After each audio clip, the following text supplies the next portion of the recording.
चलें जी, हम लोग दोबारा से कंटिन्यू करते हैं। हमारे पास पॉइंट नंबर 51 था। पॉइंट नंबर 51 के अंदर आप हमारे पास आता है कि इंफार्क्शन जो कि पोस्टीरियर 1/3 ऑफ इंट्रावेंट्रिकुलर सेप्टम को इन्वॉल्व करता है, उसमें आर्टरी कौन सी होगी? Right coronary artery. ठीक है, जिस तरह मैंने आपको बताया था कि जो लेफ़्ट कॉर्नरी आर्टरी होती है उसकी दो ब्रांचेस होती हैं मेन। एक हमारे पास आ जाती है लेफ़्ट एंटीरियर डिसेंडिंग और दूसरी होती है लेफ़्ट सर्कमफ्लेक्स कॉर्नरी आर्टरी। ठीक है, अब जो लेफ़्ट इंटीरियर डिसेंडिंग होती है वो हमारे पास अप्लाई करती है इंटीरियर 2/3 ऑफ इंटरवेंट्रिकुलर सेप्टम और interior surface of left ventricle को। ठीक है, जो दूसरी ब्रांच थी लेफ़्ट कॉर्नरी आर्टरी की वो हमारे पास थी लेफ़्ट सर्कमफ्लेक्स। अब जो लेफ़्ट सर्कमफ्लेक्स होती है वो आपके पास लैटरल और posterior walls of left ventricle को सप्लाई करेगी। और फिर हमारे पास आ जाती है पोस्टीरियर डिसेंडिंग आर्टरी। जो पोस्टीरियर डिसेंडिंग आर्टरी होती है वो किसकी ब्रांच थी? वो हमारे पास राइट कॉर्नरी आर्टरी की ब्रांच थी। और जो पोस्टीरियर डिसेंडिंग या पोस्टीरियर इंटरवेंट्रिकुलर आर्टरी होती है वो पोस्टीरियर 1/3 ऑफ इंटरवेंट्रिकुलर सेप्टम को सप्लाई करती है। फिर एस ए नोड की ब्लड सप्लाई आ जाती है। जो एस ए नोड होता है वो 60% मरीज़ों के अंदर राइट कॉर्नरी आर्टरी से सप्लाई होता है, जबकि 40% मरीज़ों के अंदर आपके पास left coronary artery left circumflex artery के साथ सप्लाई होता है। अच्छा, एक प्रिंसिपल होता है ऑफ कार्डियक डोमिनेंस। मुझे बता सकता है कोई कि जो डोमिनेंट आर्टरी होती है राइट में, वो हार्ट के अंदर डोमिनेंट आर्टरी कौन सी होती है? कोई मुझे बता सकता है?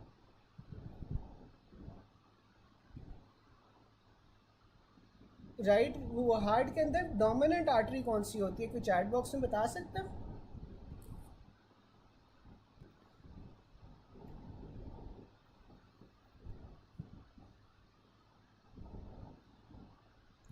अच्छा, जो डोमिनेंस का प्रिंसिपल होता है ना वो ये कहता है कि जिस आर्टरी की पोस्टीरियर डिसेंडिंग ब्रांच होगी वो आपके पास डोमिनेंट आर्टरी होती है। ठीक है, और डोमिनेंट आर्टरी फिर आपके पास कौन सी होगी? Right coronary artery. बिल्कुल, राइट कॉर्नरी आर्टरी जो सी है वो डोमिनेंट होती है। ठीक है, फिर आपके पास आ जाता है एवी नोड। जो एवी नोड की ब्लड सप्लाई है, एवी नोड की ब्लड सप्लाई आपके पास क्या होती है? राइट कॉर्नरी आर्टरी 90% पेशेंट्स में और लेफ़्ट को सर्कमफ्लेक्स आर्टरी जो सी है वो 10% मरीज़ों में। फिर आपके पास आ जाता है बंडल ऑफ हिस। अब जो बंडल ऑफ हिस होती है उसमें आपके पास right coronary artery main blood supply होती है और लेफ़्ट एंटीरियर डिसेंडिंग की सेप्टल परफोरेटर्स होते हैं जो कि माइनर कंट्रीब्यूशन कर रहे होते हैं। ठीक है, अब आपके पास आ जाता है पोस्टीरियर 1/3 ऑफ इंटरवेंट्रिकुलर सेप्टम आपके पास किससे सप्लाई होगा? पोस्टीरियर इंटरवेंट्रिकुलर आर्टरी से, जो कि राइट कॉर्नरी आर्टरी की ब्रांच है। जबकि जो इंटीरियर 2/3 है वो आपके पास सप्लाई होता है इंटरवेंट्रिकुलर सेप्टम का bye the interior interventricular artery, जो कि लेफ़्ट इंटीरियर डिसेंडिंग की ब्रांच होती है। ठीक है, फिर आपके पास इंटरवेंट्रिकुलर सेप्टम था। जो पोस्टीरियर 1/3 है वो आपके पास पोस्टीरियर इंटरवेंट्रिकुलर डिसेंडिंग आर्टरी से होता है, जो कि राइट कॉर्नर की ब्रांच है। सप्लाई ऑफ एवी सेप्टम, तो एट्रियोवेंट्रिकुलर सेप्टम आपके पास जौन सा है वो आपके पास इंटीरियर इंटरवेंट्रिकुलर आर्टरी से सप्लाई होता है। अब ये आपने कंफ्यूज नहीं करना, जो एवी सेप्टम है ना, एवी सेप्टम आपके पास सेंट्रल होगा। ठीक है, तो ये आपके पास जौन सा है ये इंटीरियर इंटरवेंट्रिकुलर आर्टरी से होगा। The major blood supply of interventricular septum is by the interior interventricular artery. Posterior interventricular septum आपके पास, जी जी, गूगल मीट पे भी अभी मैं क्लास लूँगा। मैं गूगल मीट पे भी क्लास लूँगा, बस ये एक दो पॉइंट्स हम कंप्लीट कर लें ताकि हमारा थोड़ा सा हो जाए, फिर मैं गूगल मीट पे भी क्लास लूँगा। True regarding left coronary artery क्या होता है कि it gives off branches that runs in the interior interventricular groove.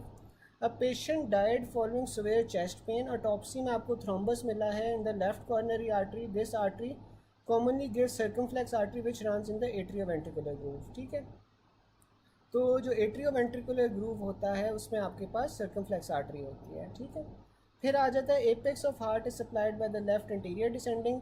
तो आपने लेफ्ट इंटीरियर डिसेंडिंग को प्रेफर करना है ओवर मार्जिनल आर्टरी। ठीक है, एपेक्स की अगर वो बात करेगा। फिर आपके पास आ जाता है surface of heart, surfaces of heart supply. अगर आपके पास circumflex branch of left coronary artery block हो गई है तो फिर आपके पास posterior surface of left ventricle या lateral surface of left ventricle आपके पास इफेक्ट होगा, क्योंकि लेफ्ट सर्कमफ्लेक्स वहाँ पे सप्लाई कर रही होती है। Infarct on posterior lateral surface of heart, आपके पास कौन सी आर्टरी इन्वॉल्व है? लेफ्ट सर्कमफ्लेक्स आर्टरी इन्वॉल्व है। Blood supply of posterior surface of heart आपके पास किससे होती है? राइट कॉर्नरी आर्टरी से। लेफ्ट एट्रियम मेनली आपके पास लेफ्ट सर्कमफ्लेक्स से सप्लाई होता है, ठीक है। जो लेफ्ट एट्रियम और लेफ्ट वेंट्रिकल होता है वो आपके पास लेफ्ट सर्कमफ्लेक्स से सप्लाई हो रहा होता है। 60% ऑफ पेशेंट्स में एस ए नोड जो है that is supplied by the right coronary artery.